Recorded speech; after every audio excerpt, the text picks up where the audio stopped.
Assalamualaikum warahmatullahi wabarakatuh. Selamat pagi Bapak dan Ibu dosen serta teman-teman sekalian. Kembali lagi bersama saya Sabrina Moldiah. Dan pada kesempatan kali ini saya akan memaparkan laporan singkat tentang sustainability living di warga Johar Baru. Di tahap pertama yaitu engage, pertanyaan awal saya sederhana. Seberapa berkelanjutan sih praktik hidup di lingkungan saya? Kalau dipikir-pikir, sebenarnya orang-orang sudah tahu tentang menjaga kebersihan lingkungan. Tapi dalam praktik sehari-hari kadang masih berbeda. Nah, dari situ saya mencoba mengamati langsung ke lapangan. Dari hasil pengamatan saya menemukan 3 hal utama. Yang pertama, masih banyak sampah yang berserakan di jalan atau sekitar rumah warga. Ini jelas bikin lingkungan terlihat menjadi kotor dan menimbulkan masalah kesehatan. Yang kedua, selokan atau got yang masih dipenuhi oleh sampah plastik. Kalau masih dibiarkan, ini bisa menghalangi aliran air dan menyebabkan banjir, serta menjadi sarang nyamuk dan timbulnya masalah penyakit. Yang kedua, selokan atau got yang masih dipenuhi oleh sampah plastik. Kalau masih dibiarkan, ini bisa menghalangi aliran air dan menyebabkan banjir, serta menjadi sarang nyamuk dan timbulnya masalah penyakit. Yang ketiga, saya juga menemukan hal positif, yaitu adanya taman atau kebun kecil yang dirawat oleh warga. Taman ini bisa memberikan udara lebih segar, menjadi tempat interaksi antar warga, dan menjadi bukti nyata bahwa di sekitar kami masih ada penghijauan. Dari hasil observasi tersebut, kita bisa melihat hubungan dengan konsep sustainability dan ekoliterasi. Di yang masalah pertama, sampah berserakan. Itu menunjukkan bahwa rendahnya tingkat literasi warga. Padahal sampah bisa dikurangi dengan prinsip 3R.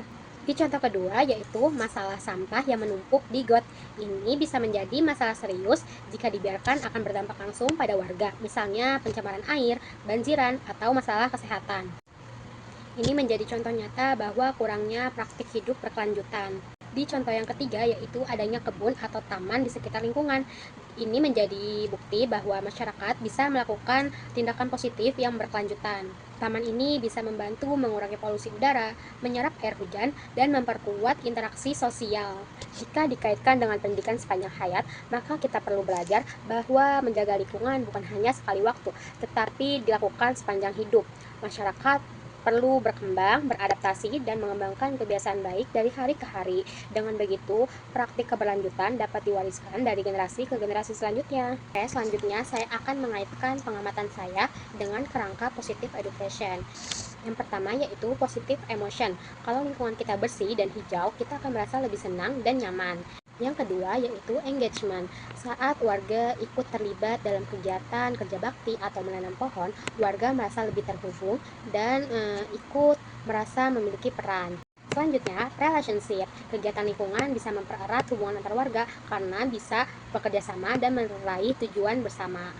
Selanjutnya, meaning. Menjaga lingkungan memiliki makna yang besar, bukan cuma untuk diri sendiri, tapi juga untuk bumi dan generasi mendatang. Dan yang terakhir, accomplishment. Saat hasilnya terlihat, seperti taman menjadi indah, lingkungan menjadi bersih, warga merasa puas dan bangga dengan usaha bersamanya itu. Dari analisis ini, ide kecil yang bisa dilakukan adalah membentuk program bank sampah di tingkat RT maupun RW yang sekaligus memberi manfaat bagi ekonomi warga sekitar. Dari semua pengamatan, hal yang paling mengejutkan bagi saya adalah adanya kontras yang sangat jelas.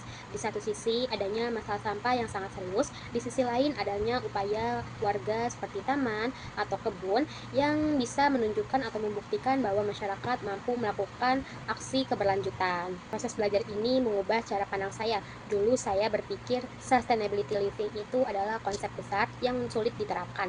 Tetapi setelah saya melakukan observasi, saya paham bahwa hal-hal kecil bisa dimulai untuk menindaklanjuti keberlanjutan, seperti menjaga lingkungan agar tidak membuang sampah sembarangan, menjaga selokan air agar tetap bersih, dan merawat ruang hijau bersama. Kesimpulannya, sustainability living itu bukan soal tugas individu, tetapi juga aksi kolektif. Dengan semangat pendidikan sepanjang hayat, kita bisa belajar terus-menerus dan beradaptasi dalam kehidupan sehari-hari. Kita bisa menciptakan lingkungan yang bersih, sehat, dan keberlanjutan bagi generasi yang mendatang.